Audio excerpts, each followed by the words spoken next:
Hello everybody and welcome back to the channel. It's your boy Strasberg. Thank you for joining me. Now, in the wide world of fuzz pedals, Germanium fuzzes have always seemed to kind of elude me. I've never been a particularly big fan of your traditional fuzz faces or your traditional tone benders. I've always been more of a big muff super fuzz kind of guy. But as I found recently a few videos ago with the Spaceman Effect Sputnik 3, a modern take on classic Germanium fuzzes can actually be something that I quite enjoy. And that is the same sentiment I feel for today's pedal, which is the Benson Stonk Box. Now, this is a Germanium fuzz, but it's more along the lines of a tone bender. It's a take on like a tone bender Mark 1, but with some really cool and interesting kind of twists. Because I've had what was considered to be a very faithful recreation of a Mark 1 tone bender from a fairly successful company. I won't name who. It wasn't a bad pedal, it just wasn't my vibe. But when the lovely people at Benson and Mass Distro sent me this one, I was a bit unsure, but I kept an open mind. I gave it a go, and this thing rips. Now, obviously, this video is sponsored, but they haven't told me what to say as per usual. So all thoughts, opinions are my own. So let's get into the pedal. So the Stonk Box, obviously it's a Mark 1 tone bender, which is one of the earliest fuzz pedals from 1960s. You know, you can go onto the JHS YouTube channel and find out all the history about it if that's something you're interested in. But basically it was like, you know, the Maestro fuzz tone. Someone in England, I think it was at Macari's, got a hold of one, modded it, made the tone bender. Now, the Benson takes things to the next level as far as tone benders go. So it keeps two of the traditional original controls, which is volume and filter. And volume does what it says. It turns the thing up and down, and they've added a lot more volume on this pedal. Not enough for me. I like a pedal to be absolutely gunned when it comes to volume, but there's a lot of volume. And the filter, which is kind of like a gain control, but we'll get to that in a sec. They've added a tone control, which is a big help for kind of taming high end or adding high end back in, whatever you want to do. And they've added this trim control down here, which is basically kind of like a gain control. All the way up is kind of how the pedal would be originally set, and you can kind of back it off a bit more and kind of get lower gain. And you can never get fully kind of clean sounds, but you can get pretty clean if you use the filter knob. Now the filter knob is kind of a bit of a complicated one. Not complicated, but like it does a couple of different things. So all the way up, you've got kind of the most gain and the most low end, if you've got the trim all the way up as well. And kind of as you start backing off the filter knob, it takes off low end and it starts taking off gain, and it eventually brings in a gentle expander type effect, according to their manual anyway, which is like a opposite of a compressor. Kind of quiet notes are a bit quieter, loud notes are a bit louder. And there is a lot of range if you play around with the trim and the filter, as you'll see soon. There's a lot of range. You can get some nice overdrive sounds, you can almost get treble booster type sounds, you can even get like clean boost type sounds. Pedal is noisy a bit, but not crazy noisy. Like I've had way noisier pedals. The other Mark 1 tone bender clone that I mentioned before was way noisier than this thing. Yeah, so you've got lots of gain range you can get in there. Obviously, everything cranked sounds great. And then of course, the main thing that everyone loves about this pedal is what do they call it?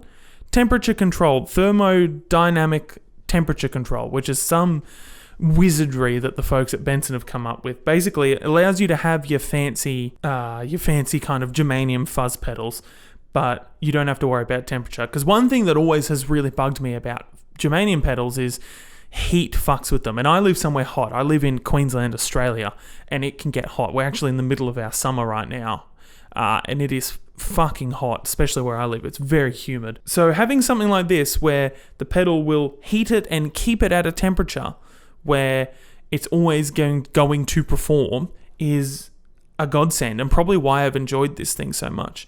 It can also work anywhere in your signal chain. I don't think signal chain was as big a deal for tone benders as it was for fuzz faces, but they have their Germanium fuzz pedal that they made, which has got like a pickup simulator in it, so it can be wherever. But this thing works wherever in your chain. I use it fairly late in my chain, and it sounds fine. buffers don't seem to bother it. It's all hunky-dory. But yeah, you plug it in, turn it up, got the little LED here, it'll go orange for a bit, and then it goes green.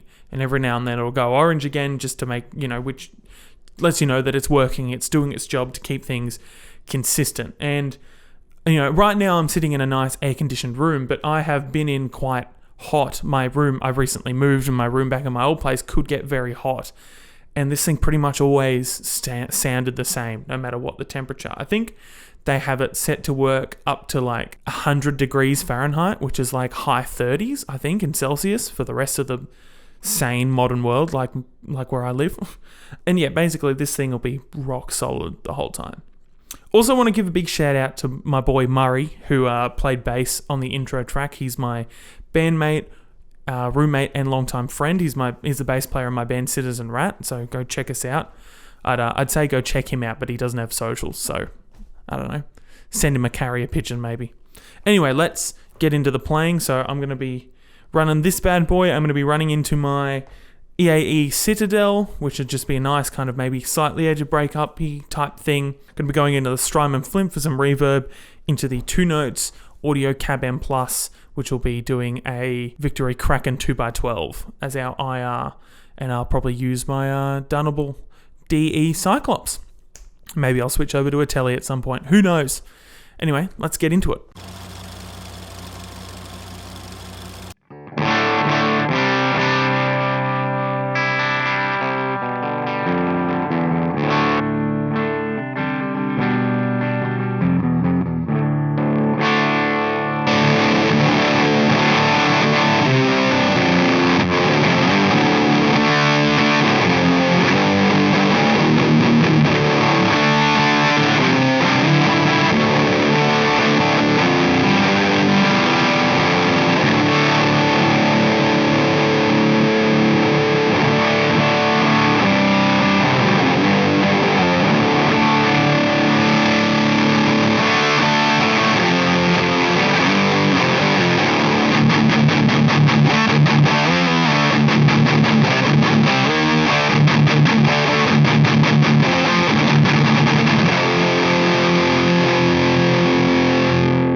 Alright, and that's the video. Thank you very much for watching. Please like and subscribe. If you have the Stonk Box and you like it, let me know.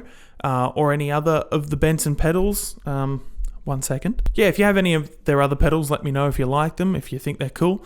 I quite enjoy the Stonk Box. I'll try and keep it around for a bit longer, keep it on the board for a bit longer. But yeah, thank you for watching. We've almost hit 1,000 subscribos. I'd like to do that before the end of the year, but you know, whatever. It's all gravy, baby. I'm gonna just do it me. But thank you for anyone who watches, comments, likes, subscribes, anything that helps boost me up in that algorithm. I appreciate it. Anyway, that's it for now. Thanks for watching. Fuck off.